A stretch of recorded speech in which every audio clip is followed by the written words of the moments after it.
All right, good morning, everyone. Thanks for joining me for this State of Real Estate update.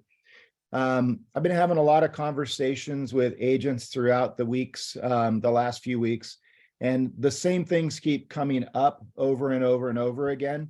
So I thought it'd be really cool if I just got on here and had one really big conversation with as many people as we could at one time. At the end of the presentation, we're going to have Q&A. So guys, jot questions down, put them into the chat, and we'll cover them as we go. So we're going to start with what's going on. The number one question is, what's going on in this crazy real estate market, right? What do you think?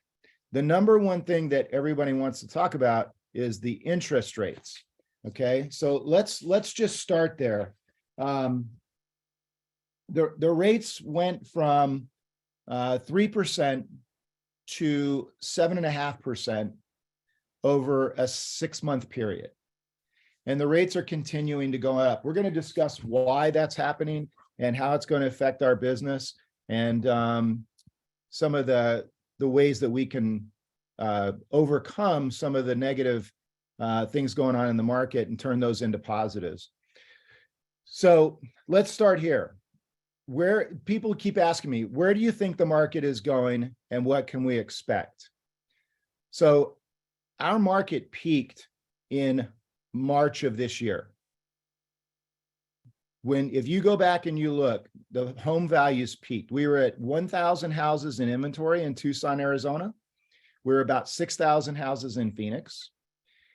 Today, that number is probably somewhere around 3,600, however you're pulling your numbers, in Tucson, and it's about 27,000 in Phoenix. Phoenix is always 6 times what Tucson is. So go back to 2006, and we peaked in 2006 in August of 2006. Then we had a slow drop until 2008. And then 2008 through 2013, the market completely fell apart. Home values were down from the peak in 2006. They were down probably 50% in some areas, maybe even more. That's not going to happen this time, but we are in for a major, major drop and quick. So let's talk about why these things are happening. In 2006, everybody knows it was subprime lending. Money was too accessible. There were very few restrictions on lending. Inventory got pushed down, values got pushed up. What happened this time is we should have been raising interest rates back in 2018. So the interest rates didn't get raised. We had a big surge of institutional buyers buying properties for REITs. We had artificially low interest rates. We had a major shift during the pandemic of people moving from state to state. We infused $3.6 trillion into the economy through for pandemic relief, let's call it. So all of these things led to an inventory shortage and a rapid increase in values.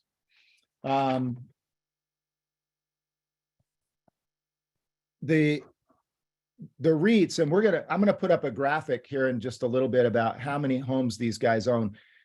All that said, we still have an inventory shortage because from 2008 through 2014, we were not building a lot of homes in the United States. All of the numbers that I'm going to quote, by the way, are from CoreLogic, and these are kind of national numbers, not just Arizona. So our numbers are higher than these numbers. Right now, values are dropping every day. The values are dropping even though people aren't taking price reductions. I hope you guys get that. So even though you're not out there taking a price reduction, then the minute a house sells, the values go down in the neighborhood. And eventually somebody in each neighborhood is going to sell their house. So here's what's going to happen. It's going to take 12 to 18 months to wash this through. We're about 6 months into this cycle. Probably the next 3 months are going to be a stagnant market. Okay. You can expect people that are sitting on a 3% interest rate are not necessarily going to sell unless they have to. So they're going to stay put. They're going to be first-time home buyers, and they're going to be luxury buyers that come into the market, because luxury buyers are mainly paying cash, and first-time home buyers have to have a place to live. So let's, we're looking at this thing. It's fairly long-term, but it's not long-term compared to what we went through from 2008 through 2013. I think this is going to be an 18-month cycle. I think there's going to be a steep decline rapidly through next July. And then in next July, hopefully things will get balanced out and we'll start to stabilize, and then we'll go back up. Hopefully interest rates will go down by mid-year next year. That's the hope. Remember though, that 7% and 6% are kind of normal interest rates if you look back historically over 100 years. Okay. 6% is kind of what rates should be. So we're a little bit higher than that right now, but not really. The problem that we have is that home values increase so rapidly that we have high home values and we have high interest rates. So currently in Tucson, if you look at this, our inventory is still going up about 100 houses per week. In Phoenix, it's 6 times that. So all these numbers are 6 times for Phoenix guys that are on here. Remember, our peak was in March of this year. Okay, we'll call that the peak. We don't know exactly when it is, could be April. But let's say that the peak of values was in March of 2022. Okay. If you go back to 1922 and you go through 2022, home values appreciate between 4 and 5% every year. If you draw a line, you accumulated 4.5%, 4% to 5% for 100 years. We would be at about where we were in 2019, 2020. Then we had this massive acceleration of values. So let's say that 2019 was fairly balanced market. Here's what happened in 2019. In 2019, we appreciated 8.7%. In 2020, we appreciated 12.5%. 2021, we appreciated 16.9%. And then the first 4 months of 2022, we appreciated 25%.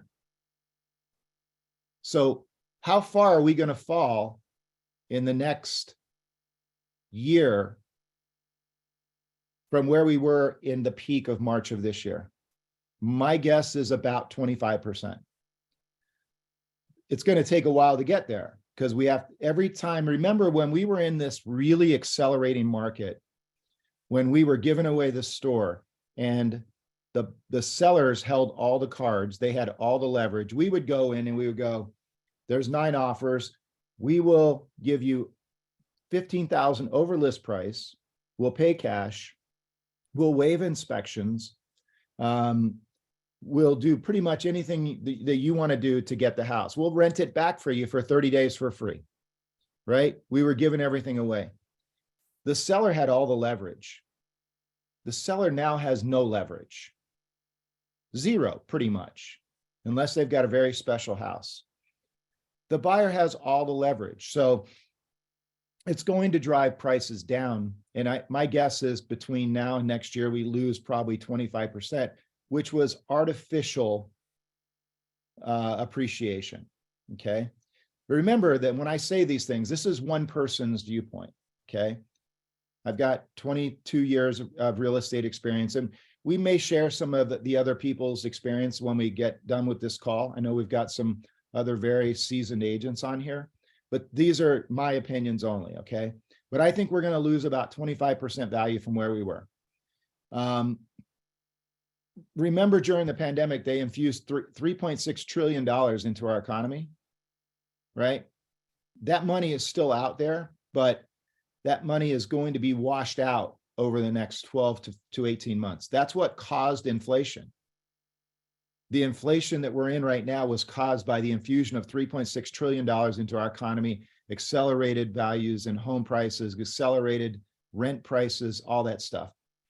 So are rent prices going to come down? Absolutely they are. But rent prices take a long time to come down because there's 12-month leases. So all the leases that were signed the last 12 months are set, so they can't go down for 12 months. But here's what's happening, and I'm seeing it all over, especially in Phoenix. People are putting their house on the market. They leave it out there for 90 days. It doesn't sell. They don't want to reduce the price. So they go, okay, we'll just rent it out and we'll go live in our other house or whatever they're going to do. All of these houses that are coming off the market are now going into the rental market. That's going to drive rental prices down, okay? Over time, 12 to 18 months, okay? The inflation rate today is, depending on what you look at, 8.5, 8.7. The Federal Reserve, by raising interest rates, is trying to press that down. They're trying to move the inflation rate down, which will work. My guess is by December, we'll probably see inflation back to like 4%. But the only way we stop inflation is to stop spending money. And to stop spending money, people have to get hurt. We're going to talk about some of these other things later, but if you notice, mortgage companies are laying off. Redfin closed down their iBuyer program today and are laying off 1,800 people. Facebook laid off 11,000 people yesterday. So you're seeing layoffs across the country. Right now, our current unemployment rate is about 3.7%. Our unemployment rate, when it gets to 5, which it will over the next 3 months, so between December and January, we'll probably get up to mid-4s to 5s. And then you're going to see inflation stop because people are starting to get hurt. We're starting to see this already in the properties in distress list. The properties in distress list has quadrupled over the last 3 months. So people are starting to get behind on payments. They're running up their credit card bills. I think I saw something that 87% of American households have one credit card that's maxed out right now. So what happens is that all that stuff will start to come back and balance out probably in the beginning of next year through like March or April. So we'll be 1 year into the cycle by then. So don't panic on this, but all this is leading to something. How do we combat this? But these are the situations right now. Let's see, I skipped ahead of a few pages here, but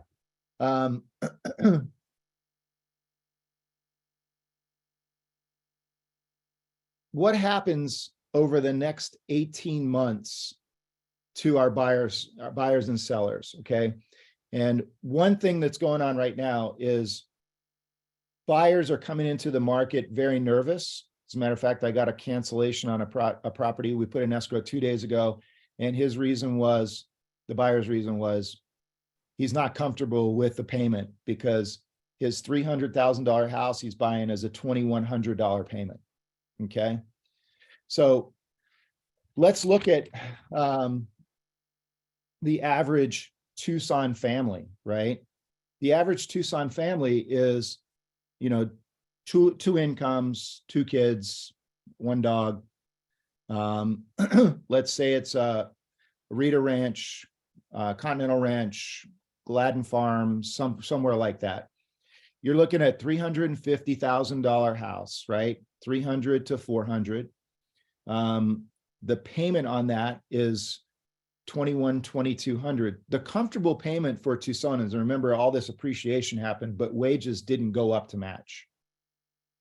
So Tucson is still the same economy it was before as far as like earnings. Yes, people got pay raises and and their pay increased, but not to the level that we went up in appreciation of homes and cost of living. So the average Tucson person who's looking at, you know, a comfortable payment of 14 to 2,200, the inventory was getting away from them, right? The average price for OMNI last year was almost 400,000. Our average sale was almost 400,000. So we were a little above what the average Tucsonan can afford. Those values have to come down, and we're going in that direction. So the reason we're not going to tumble like we did before is because everyone has equity and they have low interest rates. Who's in trouble?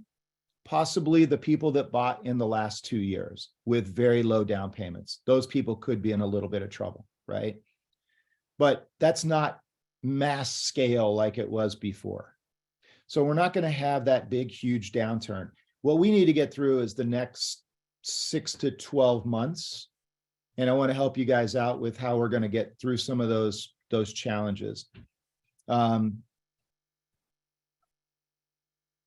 So there's a lot of good things that happen when the market turns down, by the way. For us, Redfin closes up their iBuying program. Open Doors stock is down to $1.50 a share from $35 a share. There's a lot of really good things that'll happen. That's good for us. If the iBuyers go out of business, it's good for you guys. How can you benefit from this market? I'm sure that most of you would rather be a listing agent than a buyer's agent. There are some that wouldn't, but in a buyer's market, we know where buyers are. They're on the internet, they're going to open houses, and they're out there looking around for houses. Listings are hard to come by. But in this market, we know who the buyers are because there's 100 canceled listings and expired listings every 2 or 3 days. Every day, there's about 30 houses that are coming off the market, canceled or expired. There's prospecting through the properties in distress list. Those are free leads for you guys. They're free leads. You call expired listings, you call canceled listings, and you call properties in distress, and you can instantly become a listing agent overnight. You could have, 15 to 20 listings a month if you work those areas really, really hard. So it's a good time to transition into being a listing agent. It's also a good time to learn real estate, because right now there's a lot of things that can be done. It's not traditional real estate where you're just giving away the store like we were in the last year and a half. Right now you can do assumable mortgages. Somebody's got a 3% loan. Somebody has 200,000 cash. You can go in and assume their mortgage. So it's good for your buyer. It's good for the seller. Okay. You can do creative financing such as 2-1 buy downs or buying rates down. Okay. To get buyers into the market at a lower interest rate and come in with no closing costs. Sellers can give some of that equity away to get their house sold to the buyer so they can pay their closing costs. I'm gonna jump forward just a little bit, because one of the big questions I've been getting asked is they call up and they go, Calvin, hey, can you look at my listing? It's not selling, right? In this market, not every house is going to sell. So how do you market a property in this crazy market that we're in? If you're a listing agent, the pressure will mount on you. And I know there's a few of you out there having sleepless nights right now because your house isn't selling, the seller's giving you pressure. In order to get a house sold in this market, you have to look at comps, okay, over the last 3 to 6 months, but then really give heavy weight to active sales, active listings, right? Because the actives are where your comp is today, because everybody's taking price reductions. So know the inventory and check the actives really, really carefully before you price a house. When we were in accelerating market, you would look at the last comp and you would add 5% to it. You would price it at 5% above the last comp, and then you'd get 6 offers and it would sell above that. In this market, we're going the opposite direction. So you go in, you look at the last comp, you price 5% below that comp and try and get ahead of the market. That's challenging conversation with a seller because they want the most money for their house. But I think it's really, really crucial that we be honest with them. And I've been telling sellers, look, I'll price it where you want to price it. Here's the comp. And yes, your neighbor's house sold in March for 450,000, but your house today is not 450,000. It's probably more like 390 to 410, right? Whatever that number is. And really tell them the truth. Take the listing, but let them know what the truth is, where their house could sell.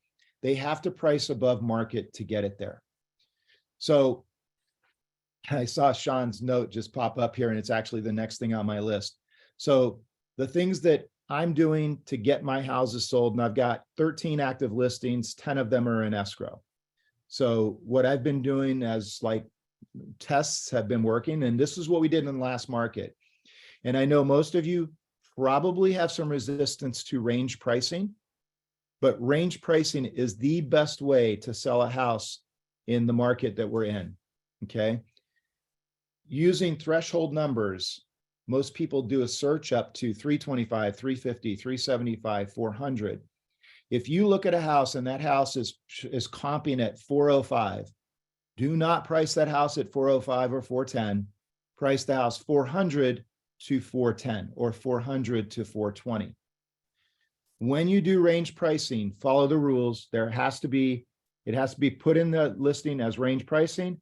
The first line of your listing has to say range priced from 400 to 420, but then you get to use the lower end of the price range as your list price. That helps. What I do is go to a seller and say, okay, you think your house is worth 420. Our market is not indicating that it's worth 420 because we've been on the market for 2 weeks. We've had 3 visits and it hasn't sold. Okay. So if somebody came in and offered you a cash sale that closed in 15 days, would you take 400? Yes, I would. Okay. So we're going to range it 400 to 420 because somebody that's coming in that needs some closing costs, we then have that the 400 to 420 to play with to get them some closing costs. It also satisfies appraisers in most cases that you priced it right and you priced it within a range. So if they come in at 420, ask for 15,000 in closing costs, we've got the room in there to work with the appraiser on that. So range pricing, and we'll let you guys throw any kind of questions at me when we get done about range pricing, because I've been using range pricing for 15 years and it's super, super effective. It's how I sell most of my houses in this market. We also want to talk a little bit about how to negotiate in this market, okay? So some of the things to realize when you're negotiating in the market is that buyers are going to come in on every single house low, okay? Why would they come in full price unless the house is that special, or maybe it's underpriced, okay? But when offers come in and it's 40,000 below list, don't reject offers in this market. Counter everything. Even if the seller's being sticky, counter everything and keep the conversation going. I'm extending response times on my counters. Like if I'm listing a property, somebody comes in, I'll counter and I'll give them 2 days to respond because I'm still trying to market the property, generate more interest. I might even go take a small price reduction. If they came in on a 420 list at 390, I might go in and reduce the price to 415. The buyer then sees that 415 price and goes, wait a second, they drop the price. That might force them up. We're trying to create leverage. You have no leverage as a listing agent right now, unless the property is super special. You don't have that much leverage. So you've got to create it. Okay. And we'll have some discussions about that at the end of this. From a buyer side, if you're negotiating, why wouldn't you come in $40,000 to $50,000 lower, right? Unless the buyer wants that house and there's no other replacement for it, you want to try and get them the best deal possible. So you come in and get prepared to negotiate over 2 or 3 days with 3 or 4 counters possibly. But you have to try and do the best you can for your client, okay? The one massive key in all of this as a listing agent or a buyer's agent is to know the inventory. You should be studying the inventory more than you've ever studied it before. And you should be looking at it daily, waiting for new listings to come up that are competing with your listing if you have a listing out there. Because if somebody comes in, the neighbor lists their house and they list 20 grand below yours, you've got to let your seller and react. So really, really important. The number one places that you can focus on business in this market, other than the listings that I talked about, is entry-level buyers, 250 to 400, maybe even lower, but those people are always going to buy houses. You're going to probably get, the question, why should I buy a house in this market? If somebody needs to, we all need a house to live in. Buying a house is never a bad deal. It's not, because over time, it's going to go up in value. If historically, you see it's going up in value. You sell somebody a house today for 350 and it may be worth 300 a year from now. But 2 years or 3 years from now, it's probably going to be worth 350 to 400. So if my question to somebody is, are you going to live in this house for 3 to 5 years? Yes. Then buy the house you want, get the house you want. If you're not going to live in it for 3 years, go rent. Don't buy a house, or buy this house 3 years from now when you go to sell, if the equity's not there, rent it out and go buy another house. Okay. So just different strategies, but the entry-level buyers will always be there. The luxury buyers will always be there because they're paying cash. So that's the target areas for you guys. That, and then, going after listings. By the way, in this market, I told somebody this the other day. I remember back in 2011, 2010, I didn't mind being the second agent in. I was calling a lot of expired listings back then. The first agent is the one that gets their butt kicked because they have to get a listing for 4 or 5 months, try and get the seller to drop the price. The seller doesn't want to drop the price. They think their agent's terrible. They fire the agent. They hire the second agent. The second agent goes in and tells them exactly what the first agent did. You get the listing, but now they're more apt to lower their price because they have to. Okay. Again, a lot of people are not going to sell their house. If somebody tells you, I'm going to pull my house off the market and I'm going to rent it out, tell them that's a 3 to 5 year proposition.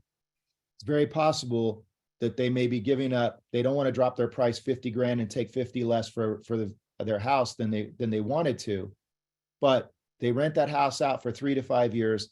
Possibility 3 to 5 years from now that somebody tears their house up, they got to go in and put 50 or 60,000 into it to get it ready for sale 3 to 5 years from now. So it's, give them the whole scenario, right? It's very possible that renting their property out may not be the best option. Dropping the price and taking 50,000 less for the property than they thought it was worth might be the best option. Okay. Really quick, how is the market doing? How's OMNI doing? I track these numbers really carefully. The market the last 3 months has been down. Most real estate brokerages, unit sales, not dollars, but unit sales have been down between 30 and 50% over 2021. Okay.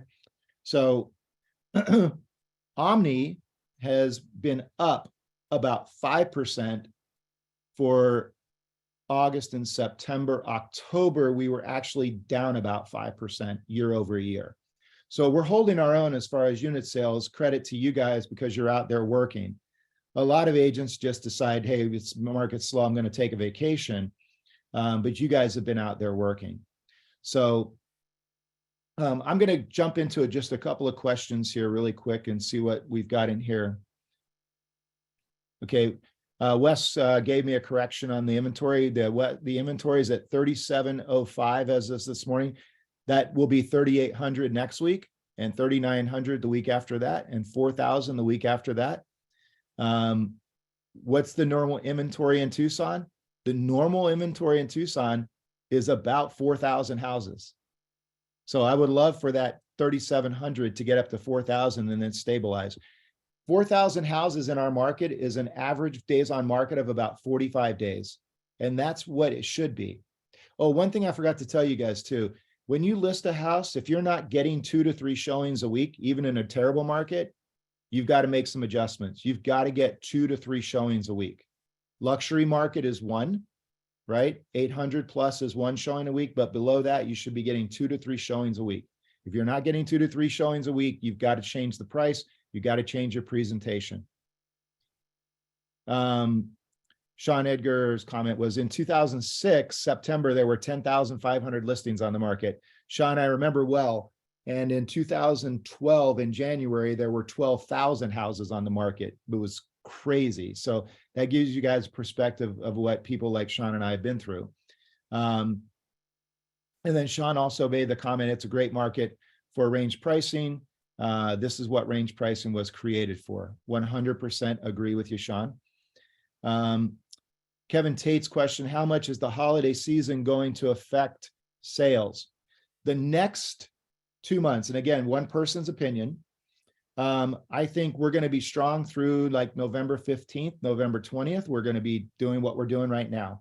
Between November 20th and January the 8th, we're going to be in a very stagnant market because people are going to go, not going to put my house on the market during Christmas. Interest rates are high. I'm not going to buy a house during Christmas. So expect the market to be a little stagnant through the middle of January. But the middle of January through the end of April, we're going to have a robust run, even with the current market conditions, because there are a lot of people still in a transitionary stage. There's a lot of people that are 55 plus in the United States. The baby boomers are older. Those baby boomers are buying second homes or moving to Arizona as they retire. So we're still going to see a ton of those people coming in. So that's, again, one person's opinion, but I think that's pretty accurate. Who buys houses in this market are the first-time home buyers, people that have to move, divorces, they're selling and buying. So there's always a market. There's always a housing market. One other thing I want to emphasize is there is no, it's hard to create real estate transactions, right? You don't create them, you get in them. So you have to go where the real estate transactions are. By letting everybody know you're in real estate, all your friends and family, if they hear of somebody buying or selling, they're going to let you know. But in this market, again, going after expired listings, canceled listings, farming to areas that have a high rental area where the investor might want to still liquidate his property before the market drops. They're still selling. So there's a lot of opportunity out there. Sean just popped in a comment too. Historically, sales drop by 15 to 20% during the holidays, 100%. So, we're going into the slowest 6 weeks of the season. I normally take a vacation from the 15th of December through January 3rd, because that's the time when the phone doesn't ring as much. So, I'm not saying don't work during those periods, because a lot of real estate agents take off during that time period. So if you're out there grinding, you're going to be the recipient of, some pretty good business. So I've had many years when I first started in this business where January was my #1 closing month because I worked my butt off during December, because a lot of other people didn't. So again, I just want to reemphasize one more time, the 3% interest rates that are still out there that people have, that stops them from selling, but it's also a good opportunity to, if they're selling their house, remember, if you're listing a house, FHA or VA, that you can put that out there as an assumable mortgage, okay? So I know I kind of ran through that relatively quick. I'm just going to check back through my notes, but if anybody has any questions, if you guys could pop them into the bottom there, that would help out, because I think there's a lot of discussion around this.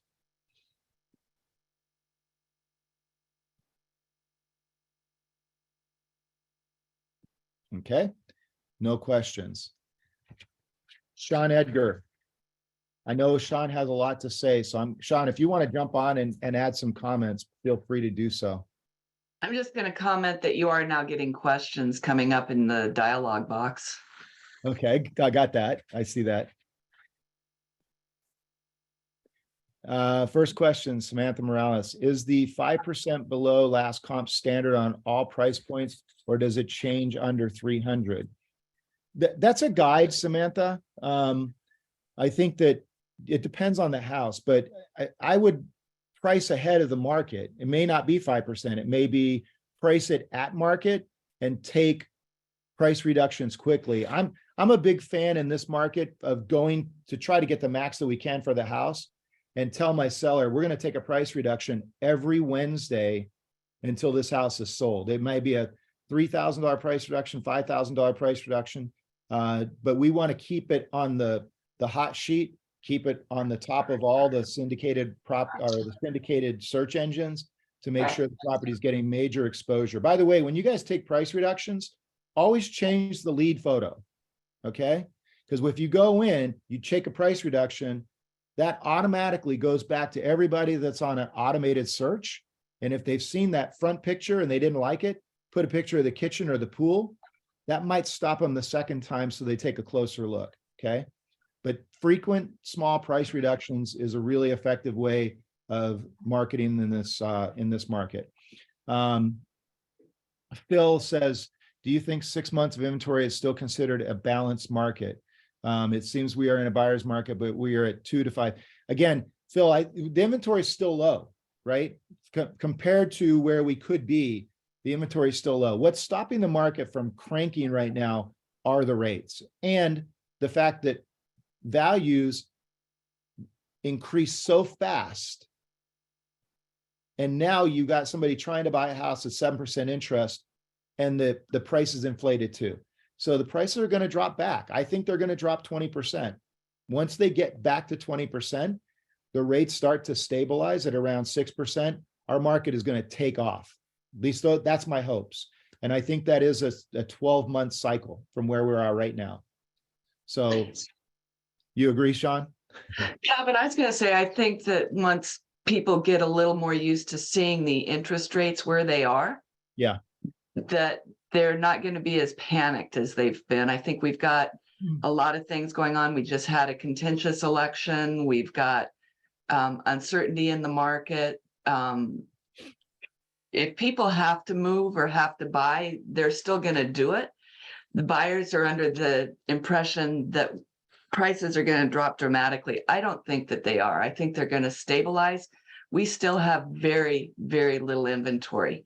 Yeah. New home builds aren't filling that gap.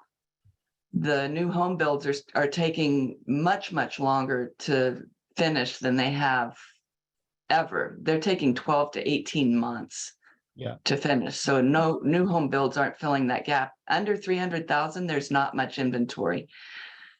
Yeah. And if you look actually in an inventory breakdown, Tucson proper inventory is super low. Vail is starting to fill up. Marana is starting to fill up, but Tucson proper itself is still really low inventory. So Michael Siniceros asked the question, are all FHA and VA loans assumable? The answer is yes, they are. VA gets a little tricky because people may want to keep their VA eligibility and that can have an effect on that, but all VA and FHA loans are assumable. And then Jennifer Schrantz says, remember, if the seller does a VA assumable loan, the veteran will not be able to get another VA loan unless it is assumed by another veteran. Yes. So that gets a little tricky there, but they are assumable. Darlene, will the pre-foreclosure list start to grow? It's already starting to grow, Darlene.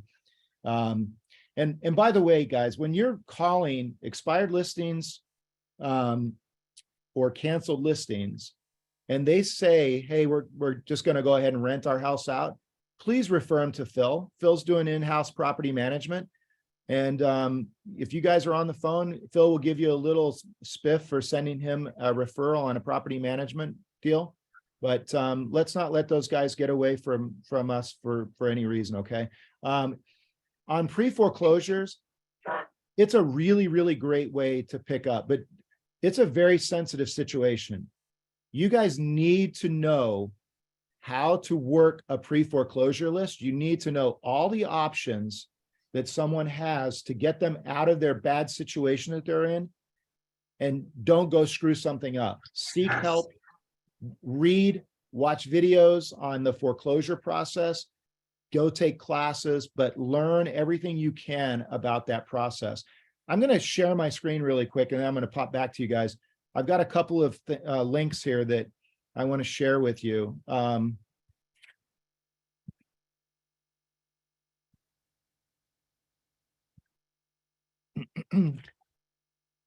This is an article on how to work with asset managers. This will become a thing again.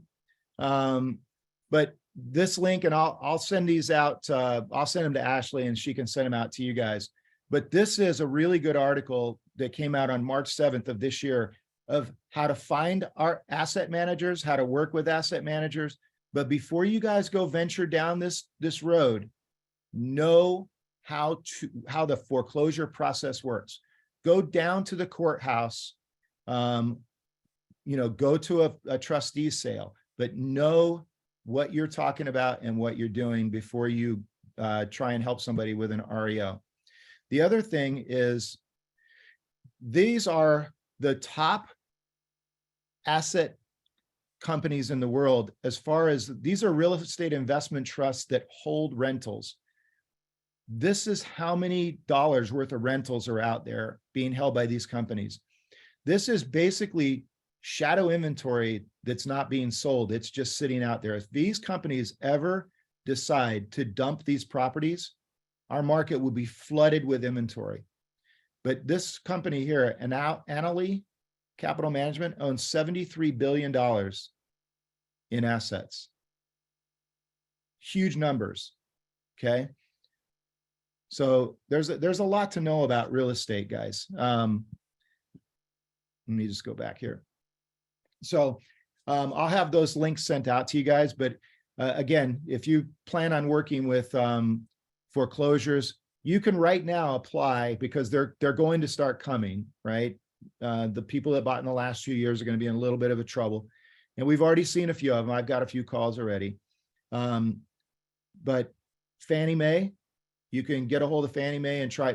So far, I will tell you right now, OMNI has no one that is managing Fannie Mae, VA reacquired homes. We have no accounts for those. Liz Ellis has a bank that she works with, REOs.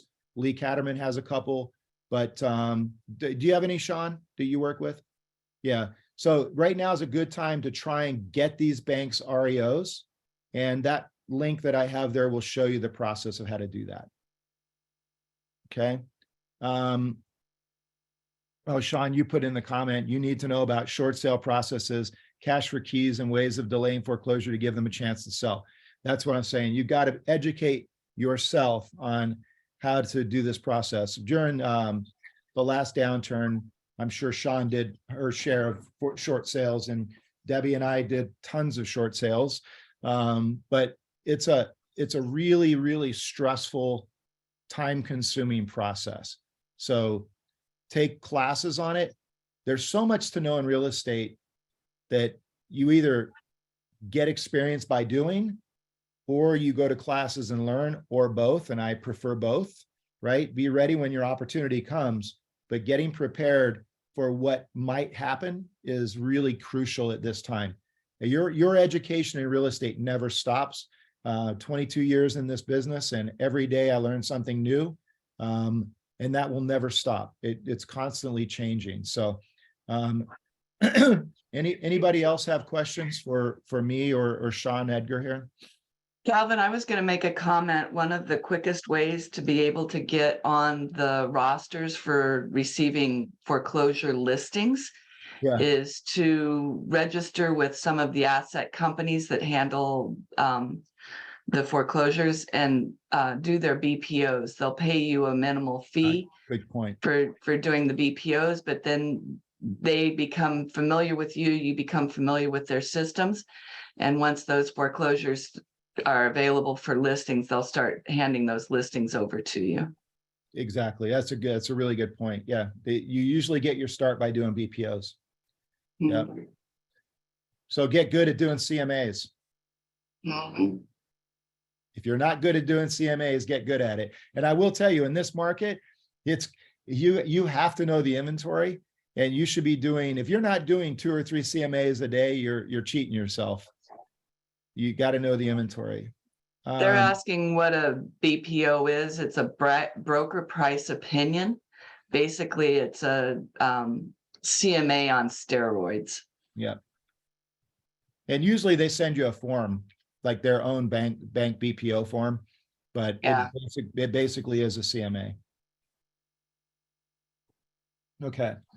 I'm surprised that we're not getting more questions about how to pick up buyers, or how to negotiate with buyers in this market, anything like that. But I covered a little bit of it. Anything else that I'm missing, Sean? I mean, it's a crazy market and it changes daily. But the best thing for you guys to do is get out there and get in the market.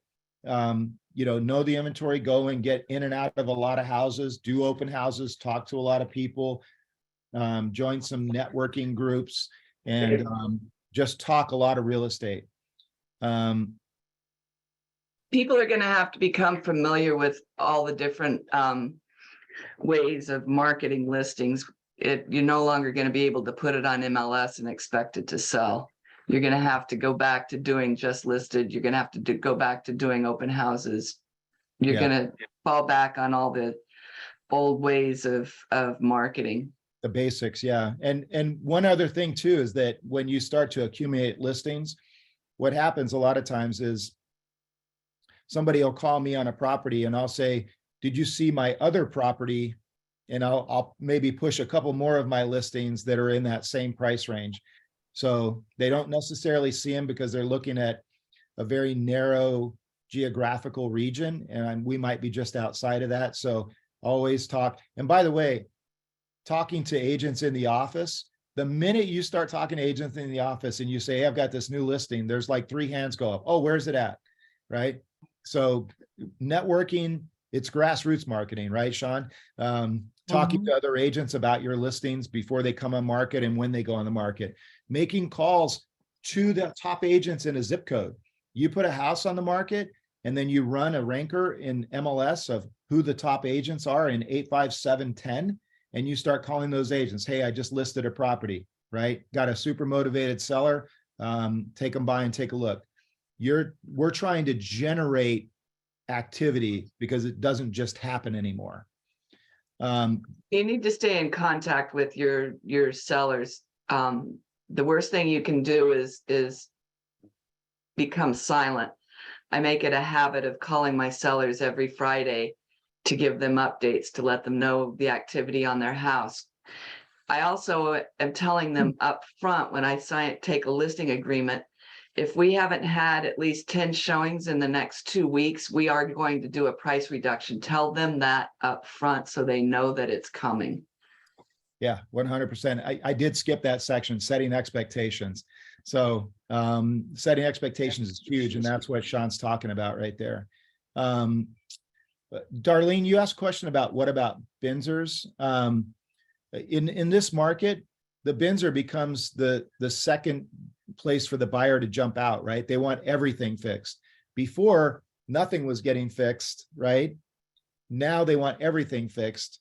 And I think you prepare, again, like Sean said, you set that expectation up front. When we get to Binzer, just expect that they're going to ask for a lot. We'll try and get you out with minimal repairs, but they're probably going to ask for a lot. And that way it doesn't come as a surprise to them. Wes, what are we going to do about Turn Tucson Teal?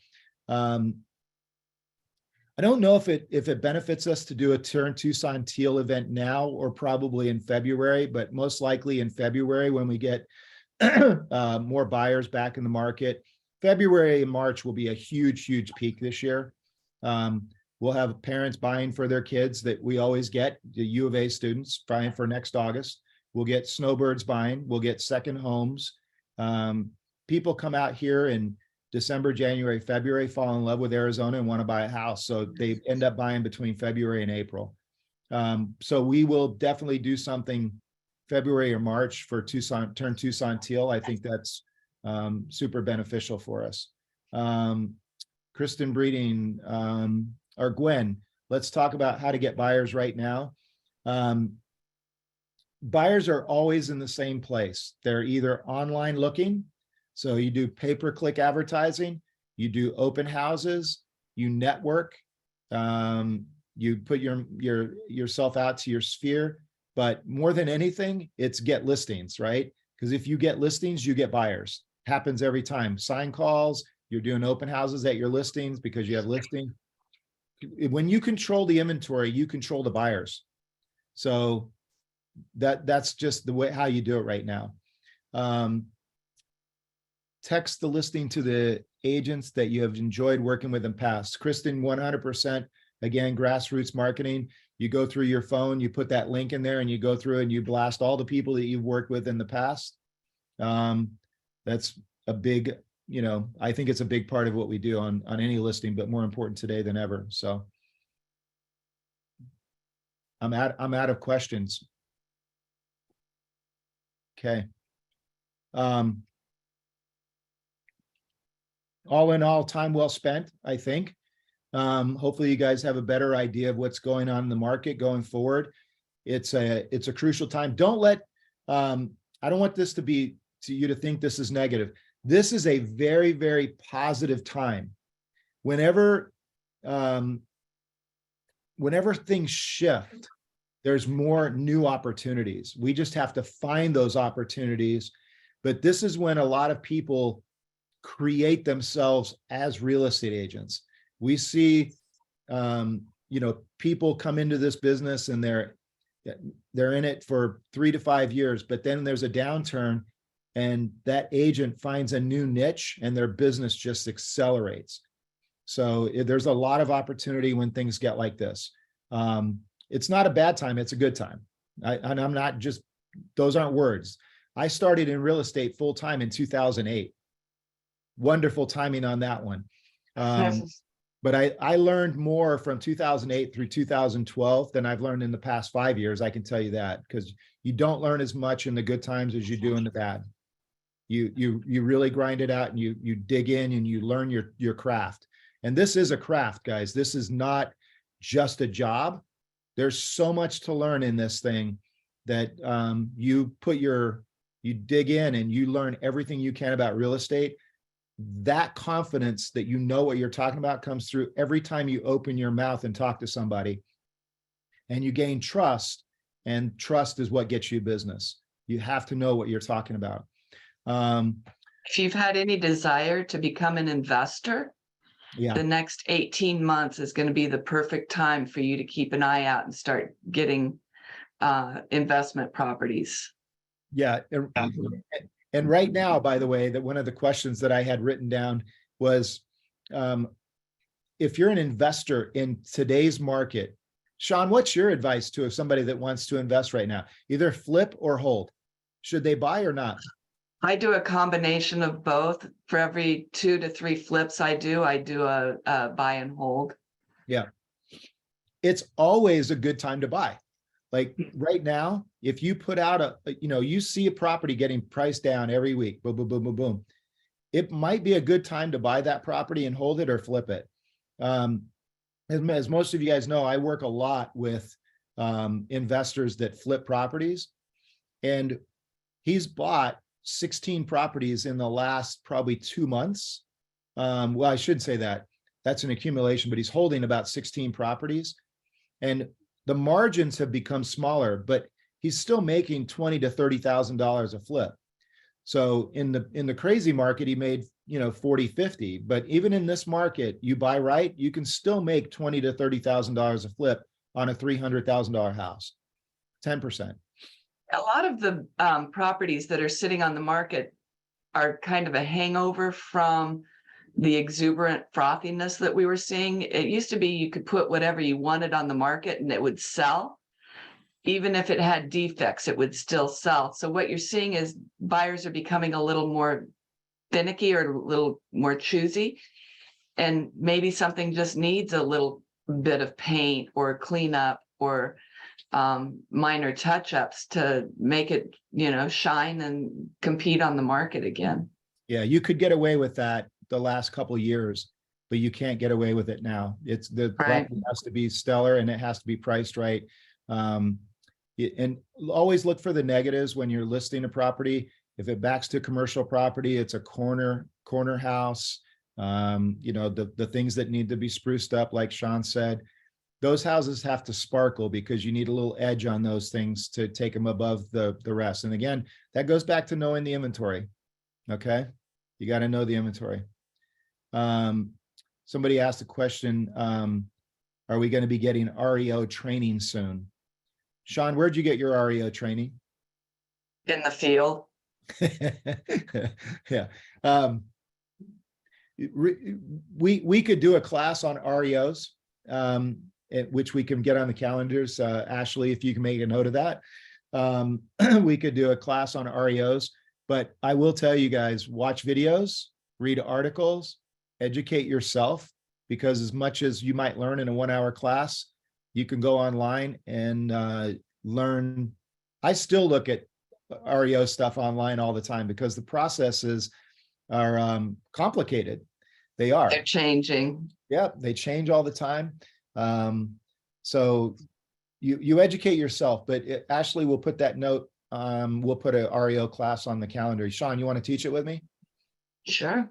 Yeah, I think between the two of us, we can probably give him an education on that. I might even bring in Jeff Katz to teach a class on trustee sales and how to track the process.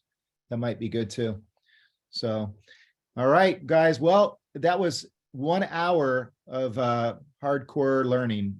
Again, take this as a positive. The market is shifting. We shift with the market. And again, you guys are outperforming every real estate company out there. We're the 7th largest real estate company in Tucson. And this month, by the way, we are 1.5 transactions behind Keller Williams for the month. So that's a company that's been in town a long time. We're 7 years old and we are creeping up on Keller Williams in total sales for the year. They're also twice our size. They are, yeah. They've got twice as many agents as we have, and we're closing almost as many transactions as they are. And EXP is right there too. We're neck and neck with EXP, Keller Williams, and Coldwell Bankers isn't far ahead. So a little effort. I'm telling you, next year, I think that we could probably be up to number 4 or 5 in Tucson. So you guys are doing a fantastic job of going out there and working it. And remember that my phone is always on. Jennifer is there to help out with the legal questions that we have. I'm here for real estate coaching. I know Sean will probably take your calls too. She loves to help out. But you have help and all you got to do is call, okay? Michael Siniceros, what is our average per home transaction right now? So I'm glad you brought that up, Michael. Right now, OMNI is number 3 in Tucson in average transaction. Our average transaction for 2022 is 394,000. Long Realty is number 2 at like 427. And Sotheby's they don't do that many transactions, but they're pretty much all luxury and they're at like 600,000. So, out of the top 10 bigger real estate companies, we're number 3. So that average transaction is dropping, by the way. The average transaction in 2021, by the way, we're almost identical to where we were last year, but we surged at the beginning of 2022. That transaction went up huge. We were at 404 average transaction. We're now down to 394, but the market average transaction is coming down because the market is coming down. It all falls into line. Okay. Calvin, if anybody's interested, I am certified to teach 100 Days to Greatness, which is focused more on newer agents, but there's a lot of information that even seasoned agents can learn. Yeah, good to know, Sean, and we'll definitely take you up on that. Hey, Laura Baldwin, are you on? She's coaching right now. Oh, she is. Okay. I just wanted to see if she had any input. And how about Jennifer Schrantz? Do you have anything to input, Jennifer? Well, we have a group of 28 people on. I don't think I have anything right now, but I'm always here for questions, so. Jennifer, I'd rather you call and ask me. You're not bothering me. You're not bugging me. I'd rather you call and ask questions if you're unsure of something than guessing and then calling me later when something's wrong. making the call is risk reduction. Guessing is not. One thing, while we do have Jennifer on the line, there's been a lot of questions about the Binzer. And when you check the box that says you're accepting the property and then you write something in, doesn't matter if it's you or the other party.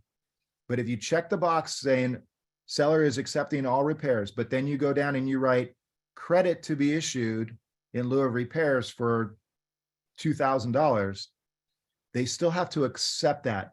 So if you check if you check accepting, don't write anything. That credit is going to be on an addendum. You don't need to do that. Okay. Because we need to accept. And I've talked to Long, I've talked to Tierra Antigua, talked to Realty execs. Everybody's on the same page. So just for clarification, that's been a big question lately. And I'm putting together a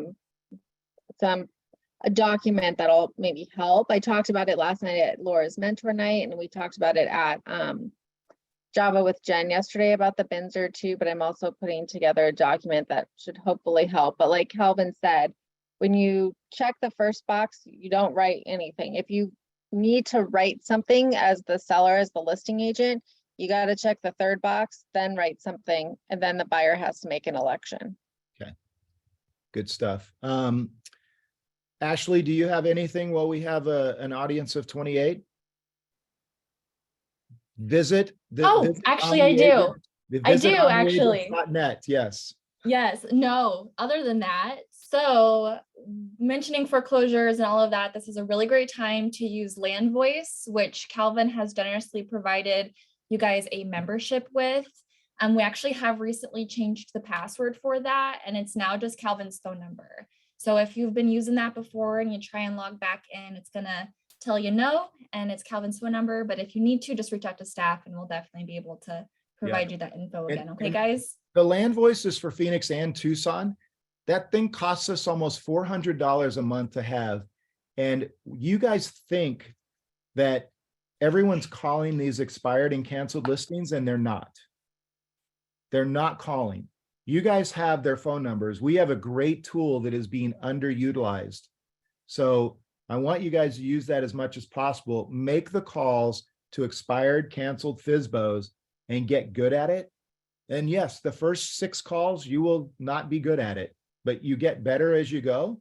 Deshay Ramos, one of our agents in Phoenix, I sat with him and we made some expired calls. Deshay calls me up and he picked up 2 listings in Phoenix, one for $550 and one for $1.6 million. And he ended up getting dual agency on the $550 because he did an open house the first day and sold it the first day. So there's $1 million worth of real estate right there, 1.1 million from making one phone call. Okay. So that is, I'm telling you, that tool should be utilized very heavily over the next year. Okay. All right. Cool. Thank you all for joining me. Continue doing what you're doing because what you're doing is awesome. And I look forward to seeing you all probably the 1st or 2nd week of February. We're going to have a big end of the year banquet, which Ashley is working on now.